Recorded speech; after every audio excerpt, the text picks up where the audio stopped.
Distributary కాలువలు పూర్తి చేసేదానికి నిధులు కావాలా? ముందు ప్రధాన కాలువలన్నీ పూర్తి చేసేదానికి నిధులు కేటాయించి అవి మొదలు పెట్టాము. ఈరోజు హంద్రీనీవా మీరు ఒకసారి చూస్తే 700 కిలోమీటర్ల హంద్రీనీవాను పూర్తి స్థాయిలో లైనింగ్ చేశాం. కమ్యూనిస్టులు కాలం చెందిన విషయాలను పట్టుకునే ఊగులాడుతూ ఉంటారు.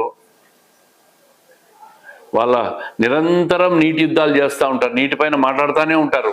వాళ్ళు మాట్లాడినటి 70 సంవత్సరాలు ఎక్కడైనా ఒకటన్నా ఎవరైనా వాస్తవము నిజమని చెప్పి ఆలోచన చేసి అమలు చేశారా? ఒక బొండి వాదన చేస్తూ ఉంటారు కమ్యూనిస్టులు.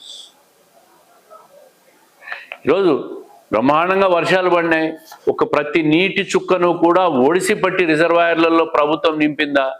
డిస్ట్రిబ్యూటరీ కాలువలు పూర్తి చేసేదానికి కొంత సమయం పడుతుంది నిధుల కొరత వల్ల. ముందు ప్రధాన కాలువలన్నీ పూర్తి చేస్తుంది ప్రభుత్వం.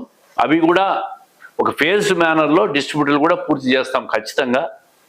ఎందుకంటే జిఎన్ఎస్ఎస్ కింద కానీ పులివెందలో పైడిపాలెము కింద కానీ డిస్ట్రిబ్యూటర్లు అన్నీ పూర్తి కావాలా?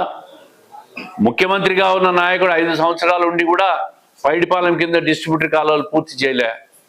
ముఖ్యమంత్రి నియోజకవర్గం అది అప్పుడు. మరి ఈరోజు ఒక సంవత్సరంలోనే మమ్మల్ని ప్రశ్నిస్తే ఎట్లా? మేము కూడా తప్పకుండా పూర్తి చేస్తానికి కట్టుబడి ఉన్నాం.